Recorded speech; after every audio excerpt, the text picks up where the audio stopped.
नमस्कार। आकाशवाणी जयपुर अजमेर से प्रस्तुत हैं प्रादेशिक समाचार।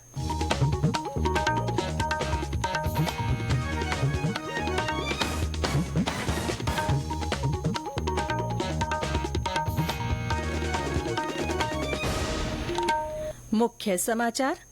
प्रदेश में लोकसभा चुनाव के पहले चरण का प्रचार आज शाम 6 बजे थमेगा। विभिन्न नेता मतदाताओं का समर्थन पाने के लिए लगाएंगे एड़ी चोटी का जोर।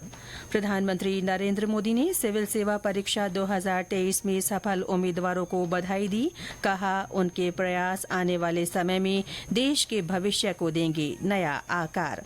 रामनवमी का पर्व आज श्रद्धा और उल्लास के साथ मनाया जा रहा है और आईपीएल क्रिकेट में राजस्थान रॉयल्स ने कोलकाता नाइट राइडर्स को 2 विकेट से हराया।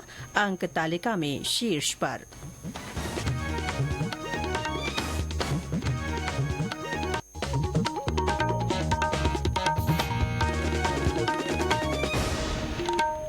समाचारों के साथ मैं रितिका गुप्ता और अब समाचार विस्तार से। प्रदेश में लोकसभा चुनाव के पहले चरण का प्रचार आज शाम 6 बजे से थम जाएगा। पहले चरण में श्रीगंगानगर, बीकानेर, चूरू, झुंझुनू, सीकर, जयपुर ग्रामीण, जयपुर, अलवर, भरतपुर, करौली धौलपुर, दौसा और नागौर लोकसभा निर्वाचन क्षेत्रों में 19 अप्रैल को मतदान होगा। चुनाव प्रचार का आज अंतिम दिन होने के साथ ही विभिन्न राजनीतिक दलों के नेता और स्टार प्रचारक मतदाताओं को अपने पक्ष में करने के लिए एड़ी चोटी का जोर लगाएंगे। ब्यौरा हमारे संवाददाता से। भाजपा नेता और मुख्यमंत्री भजन लाल शर्मा आज अलवर के खेरतल में चुनावी सभा को संबोधित करेंगे। भाजपा नेता विजया राहटकर बांसवाड़ा में पार्टी के विभिन्न प्रचार कार्यक्रमों में भाग लेंगी। इनके अलावा भाजपा के वरिष्ठ नेता दिया कुमारी धौलपुर में, प्रेमचंद बैरवा अजमेर में, सतीश पूनिया जालोर सिरोही में तथा राजेंद्र राठौड़ चूरू में पार्टी प्रत्याशियों के लिए प्रचार करेंगे। कांग्रेस की ओर से प्रदेश अध्यक्ष गोविंद सिंह डोटासरा आज सीकर लोकसभा क्षेत्र में विभिन्न स्थानों पर गठबंधन प्रत्याशी के लिए जनसभाएं करेंगे। पूर्व मुख्यमंत्री अशोक गहलोत और वरिष्ठ नेता सचिन पायलट का भी पार्टी प्रत्याशियों के लिए विभिन्न स्थानों पर चुनाव प्रचार करने का कार्यक्रम है। जितेंद्र द्विवेदी, आकाशवाणी समाचार, जयपुर। प्रदेश में निर्वाचन विभाग की ओर से मतदाताओं को जागरूक करने के लिए किए जा रहे नवाचारों के तहत आज से कई जिलों में सतरंगी सप्ताह की शुरुआत हो रही है। जालौर लोकसभा क्षेत्र में सप्ताह के दौरान विभिन्न रंगारंग कार्यक्रमों के माध्यम से मतदान जागरूकता का संदेश दिया जाएगा। अजमेर में सप्ताह का शुभारंभ लोक नृत्य के साथ होगा। भीलवाड़ा में भी आज से इस सप्ताह की शुरुआत हो रही है। बाड़मेर में जिला निर्वाचन अधिकारी ने कल सप्ताह के पोस्टर का विमोचन किया और अधिकारियों को बड़े पैमाने पर मतदाता जागरूकता गतिविधियां करवाने के निर्देश दिए। सवाई माधोपुर से हमारे संवाददाता ने बताया कि सतरंगी सप्ताह के दौरान विभिन्न रंगों की थीम और नारों के साथ लक्षित वर्गों के मतदाताओं को मतदान का संदेश दिया जाएगा। वॉयलेट रंग की थीम तथा हम भी नाचेंगे गाएंगे, वोट डालकर आएंगे स्लोगन के साथ ही पीवीटीजी विमुक्त घुमंतु वर्ग के मतदाताओं को लोक नृत्यों के माध्यम से मतदान का संदेश देने के साथ ही सतरंगी सप्ताह का आगाज हो रहा है।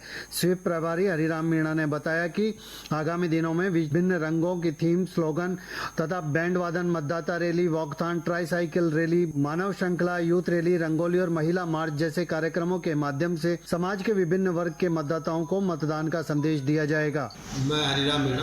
तो पीवीटीजी जो ग्रुप है जिसमें हमने नगर परिषद को उसमें बनाया है कार्यकारी एजेंसी का, मतलब वो काम करेंगी जिसमें हम भी गाएंगे, नाचेंगे, वोट डालने जाएंगे।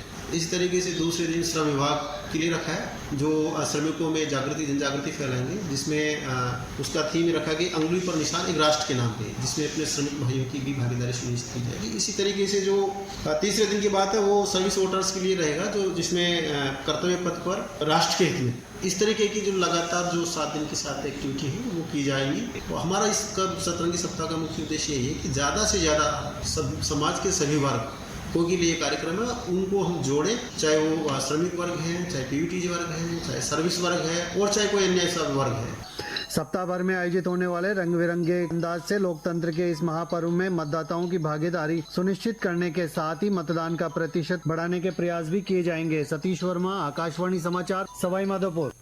इधर विभिन्न जिलों में आयोजित हो रहे स्वीप कार्यक्रमों के तहत सीकर में कल एक साथ 7.5 लाख से अधिक छात्र छात्राओं, युवाओं और आमजन ने एक ही समय पर मतदान की शपथ ली। जयपुर में विभिन्न मदरसों में कई गतिविधियां आयोजित हुई। इस दौरान विद्यार्थियों को मतदान की शपथ दिलाई गई। ये समाचार आकाशवाणी जयपुर अजमेर से प्रसारित किए जा रहे हैं। प्रधानमंत्री नरेंद्र मोदी ने सिविल सेवा परीक्षा 2023 में सफल उम्मीदवारों को बधाई दी है। एक सोशल मीडिया पोस्ट में श्री मोदी ने कहा कि कठिन परिश्रम और समर्पण ने उन्हें ये सफलता दिलाई है, जिससे वे जनसेवा के क्षेत्र में एक बेहतर भविष्य बना सकेंगे। उन्होंने कहा कि उनके प्रयास आने वाले समय में देश के भविष्य को नया आकार देंगे। गौरतलब है कि कल यूपीएससी ने सिविल सेवा परीक्षा परिणाम जारी कर दिया। इसमें लखनऊ के आदित्य श्रीवास्तव ने टॉप किया है। जयपुर के 5 युवाओं ने भी इस परीक्षा में सफलता हासिल की है। चैत्र नवरात्र के तहत आज रामनवमी का पर्व प्रदेश भर में श्रद्धा और उल्लास के साथ मनाया जा रहा है। सभी मंदिरों और घरों में विशेष पूजा अनुष्ठान हो रही हैं। राजधानी जयपुर स्थित रामचंद्र मंदिर में मंगला आरती से ही भक्तों का आगमन शुरू हो गया। यहां होने वाली विशेष महाआरती में राज्यपाल कलराज मिश्र भी शामिल होंगे। बाद में विभिन्न झांकियों से सजी शोभा यात्रा निकाली जाएगी। करौली के प्रसिद्ध शक्तिपीठ कैला देवी मेले में रामनवमी के मौके पर भी श्रद्धालुओं का तांता लगा हुआ है। आज कई स्थानों पर शोभा यात्राएं निकाली जा रही हैं। बालोतरा में विशेष आयोजन होंगे। शहर के प्रमुख मार्गों से निकलने वाली शोभा यात्रा में सर्व सनातन समाज की झांकियां शामिल होंगी। सीकर जिले में राम मंदिरों को विशेष तौर पर सजाया गया है।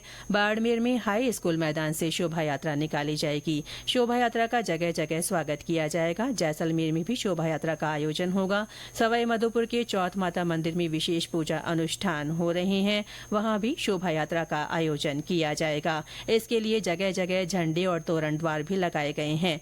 रामनवमी पर घरों में भी मां दुर्गा की पूजा अर्चना कर माता को भोग लगाया जा रहा है। आज भी घरों में कन्याओं को भोज कराकर उन्हें उपहार दिए जा रहे हैं। भरतपुर में आज शोभा यात्रा में भगवान श्री राम शहर भ्रमण पर निकलेंगे। इस दौरान दर्जनों झांकियां शामिल होंगी।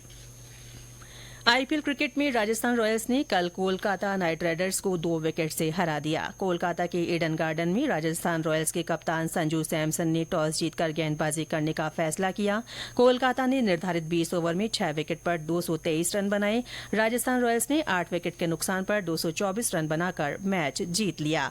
राजस्थान 12 अंक के साथ तालिका में पहले स्थान पर है। और अंत में मुख्य समाचार एक बार फिर। प्रदेश में लोकसभा चुनाव के पहले चरण का प्रचार आज शाम 6 बजे थम जाएगा। विभिन्न नेता मतदाताओं का समर्थन पाने के लिए एड़ी चोटी का जोर लगाएंगे।